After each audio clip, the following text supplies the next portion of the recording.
зиян тұстарын жинап алып жатыр десек те болады. Бала уақытынан ерте аяққа көп күш салатын болса,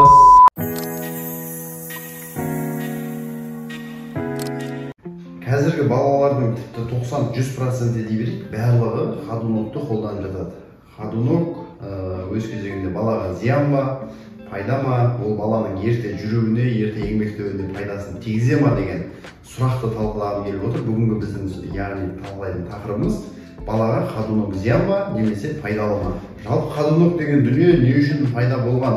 Ол балаға жүруді, ертерек аяғын басуды, аяқтағы жалпы бұлшықет күшін нығайтуға септігін тигізетін құрал ретінде пайда болған.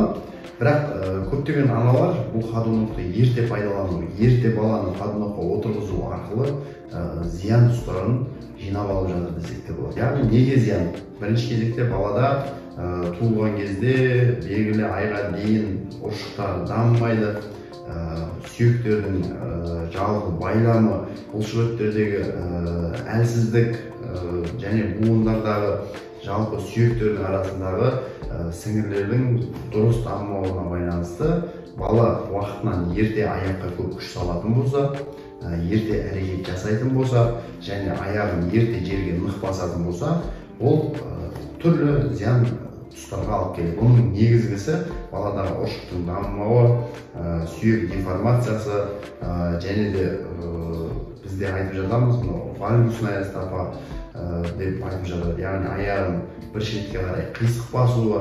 Алдағы уақытта осы белгілердің барлығын сіз балаңызды ходунокқа ерте отырғызу арқылы байқайтын боласыз. Енді ходунокты қай уақыттан бастап қолданған жөн? Жалпы негізі инструкциясына байланысты. Егер сіз ізденетін болсаңыз, нақты балаңызға көңіл аударатын болсаңыз, жалпы ходунокты біз 6-7 айлығынан кейін ғана балаға қолдануға болады. Ол мерзімге дейін, яғни 6 айлыққа дейін категорически болмайды. Егер сіздің балаңызға 6 айлығында ұршық дұрыс дамымаған болса, балаңыз әлсіз болатын болса, бұлшықеттер тонусы әлсіз болатын болса, тіпті 6-7 айларда сіздің балаңызға ходунокқа ерте болып табылады. Бұл мезгілдерде сіз ходунок беру арқылы жоғарыда аталған зиянды тұстарды, зиянды патологияларды өз балаңызға өзіңіз тауып беруіңіз мүмкін. Сол себепті сіз бірінші кезекте ходунокты қолданбастан бұрын дәрігердің консультациясына өтіңіз. Яғни бірінші кезекте сіз ұршығын түсіріңіз, баланың ұршығы дамыған, дамымаған, жалпы ортопедтің, травматологтың кеңесінен өтіңіз.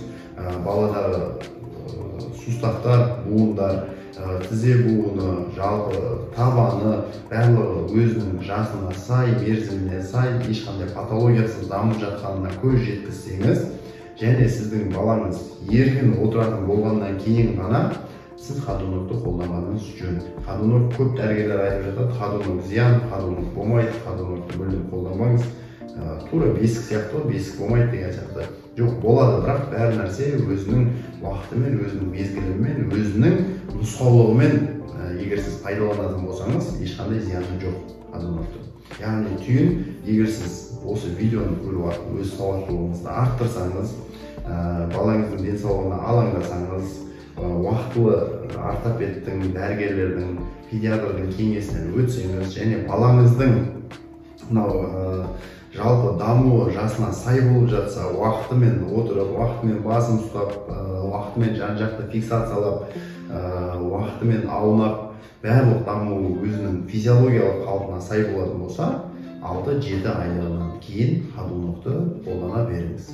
Сізбен дәрігеріңіз Қалдарбек Абылай алдағы уақытта түрлі пайдалы, түрлі сіздерге пайдасын алып келетін видео контенттер түсіретін боламыз. Сіз бізге жазылып, каналымыздың тұрақты көрерменіне айналыңыз. Біз әрдайым сіздер үшін қызмет жасаймыз.